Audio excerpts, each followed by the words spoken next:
നമസ്കാരം. ഇസ്രയേലിന് നേരെ ബാലിസ്റ്റിക് മിസൈൽ ആക്രമണത്തിന് ഇറാൻ കോപ്പുകൂട്ടുന്നു. ഒരു ഉന്നത അമേരിക്കൻ ഉദ്യോഗസ്ഥനാണ് ഇക്കാര്യം വെളിപ്പെടുത്തിയത്. ലബനനിൽ നൂറുകണക്കിന് പേരുടെ മരണത്തിനിടയാക്കിയ ഒരാഴ്ചത്തെ വ്യോമാക്രമണത്തിന് ശേഷം ഇസ്രായേൽ കരയാക്രമണം തുടങ്ങിയതിന് പിന്നാലെയാണ് ഇറാൻ രംഗത്തിറങ്ങുന്നത്. ഇതോടെ മേഖലയിലെ സ്ഥിതിഗതികൾ കൂടുതൽ വഷളാകുമെന്ന ഭീതി ഉയർന്നു. വെള്ളിയാഴ്ച ഹിസ്ബുള്ള തലവൻ ഹസൻ നസ്രല്ലയെ വകവരുത്തിയതോടെ യുദ്ധം അവസാനിച്ചെന്ന് കരുതേണ്ടെന്ന് ഇസ്രായേൽ പ്രതിരോധ മന്ത്രി യോവ് ഗാലന്റ് മുന്നറിയിപ്പ് നൽകിയിരുന്നു. അമേരിക്ക ഇസ്രായേലിന്റെ പോരാട്ടത്തെ സജീവമായി പിന്തുണയ്ക്കുന്നുണ്ടെന്നാണ് US ഉന്നത ഉദ്യോഗസ്ഥൻ വെളിപ്പെടുത്തിയത്. ആക്സിയോസിന്റെ രാഷ്ട്രീയ ലേഖകനും ഇസ്രായേലി മാധ്യമപ്രവർത്തകനുമായ ബാരക് റാബിഡ് ആണ് ഉദ്യോഗസ്ഥനെ ഉദ്ധരിച്ച് ഇറാന്റെ ഭീഷണി പുറത്തുവിട്ടത്. അമേരിക്കയിൽ നിന്നും ഇന്റലിജൻസ് വിവരം കിട്ടിയതായി IDF വക്താവ് റെയർ അഡ്മിറൽ ഡാനിയൽ ഹഗാരി രാവിലെ പറഞ്ഞിരുന്നു. എന്നാൽ ഇതുവരെ ഇറാനിൽ നിന്ന് മിസൈൽ ആക്രമണം ഉണ്ടായിട്ടില്ല. ഇസ്രായേലി പ്രതിരോധ സേന തെക്കൻ ലെബനനിൽ കൂടുതൽ ഉള്ളിലേക്ക് കടന്നു കയറുമെന്ന സൂചന നൽകിക്കൊണ്ട് അതിർത്തിയിലെ 20ഓളം പട്ടണങ്ങളിലെ ജനങ്ങളോട് ഒഴിഞ്ഞു പോകാൻ ആവശ്യപ്പെട്ടിരിക്കുകയാണ്.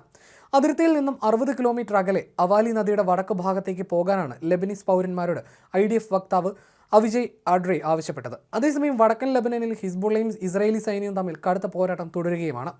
ഇസ്രായേൽ സൈനിക വക്താവാണ് ഇത് അറിയിച്ചത്. ഇസ്രായേൽ പ്രതിരോധ സേനയുടെ വ്യോമാക്രമണത്തിന് തിരിച്ചടിയായി അതിർത്തിയിലെ നിരവധി ജനവാസ കേന്ദ്രങ്ങളെ ലക്ഷ്യമാക്കി ഹിസ്ബുള്ള റോക്കറ്റുകളും തൊടുത്തുവിട്ടു. അതിർത്തി ഗ്രാമങ്ങളായ ഷ്തുല, മെറ്റുല, അവീവും എന്നിവ കൂടാതെ ഇസ്രായേലിന്റെ വടക്കൻ തുറമുഖ നഗരമായ ഹൈഫയും ടെൽ അവീവും ലക്ഷ്യമാക്കിയായിരുന്നു റോക്കറ്റുകൾ പായിച്ചത്. കരയുദ്ധം തുടങ്ങുന്നതിന്റെ ഭാഗമായി ഗസയിൽ ഹമാസിനെ എതിരിടാൻ നിയോഗിച്ചിരുന്ന 98ാം ഡിവിഷനെയാണ് തെക്കൻ ലെബനനിലെ ഗ്രാമങ്ങളിലെ ആക്രമണത്തിനായി തിരിച്ചുവിട്ടത്. വ്യോമസേനയും പീരങ്കിപ്പടയും കരസൈനികർക്ക് പിന്തുണ നൽകി. കരയുദ്ധത്തിന് ഇന്നലെയാണ് പച്ചക്കൊടി വീശിയത്.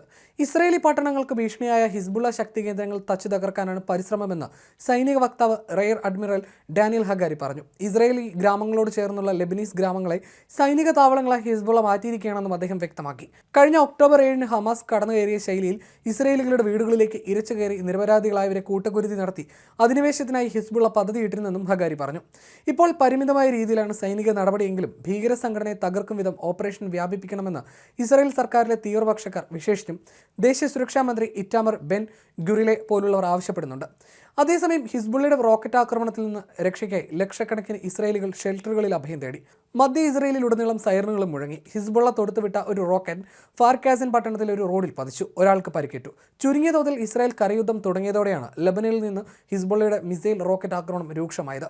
ടെൽ അവീവിന് സമീപമുള്ള ഇസ്രായേലി സൈനിക താവളമായ ഗിലോട്ടിനെ ലക്ഷ്യമാക്കി റോക്കറ്റുകൾ തൊടുത്തതായി ഹിസ്ബുള്ള അവകാശപ്പെട്ടു. ഫാദി 4 റോക്കറ്റുകളാണ് സൈനിക ഇന്റലിജൻസ് യൂണിറ്റിനും മൊസാദ് ആസ്ഥാനത്തിനും നേരെ തൊടുത്തുവിട്ടത്. ഇവ ലക്ഷ്യം കണ്ടുപോയെന്ന് ഹിസ്ബുള്ള വ്യക്തമാക്കിയിട്ടില്ല. ഇതിനിടെ ഇസ്രായേലി ചാരവൃത്തിയെ പ്രതിരോധിക്കാൻ ഇറാനിൽ പ്രവർത്തിക്കുന്ന ദേശീയ രഹസ്യാന്വേഷണ ഏജൻസിയുടെ തലവൻ ഒരു ഇസ്രായേൽ ചാരനായിരുന്നുവെന്ന് CNN ടർക്കിന് നൽകിയ അഭിമുഖത്തിൽ മുൻ ഇറാൻ പ്രസിഡന്റ് മഹ്മൂദ് അഹമ്മദിനെജാദ് പറഞ്ഞു.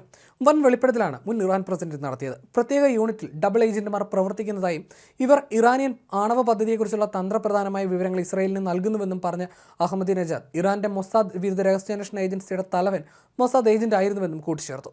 ഇതൊരൊറ്റപ്പെട്ട സംഭവമല്ലെന്നും അദ്ദേഹം വ്യക്തമാക്കുകയും ചെയ്തു.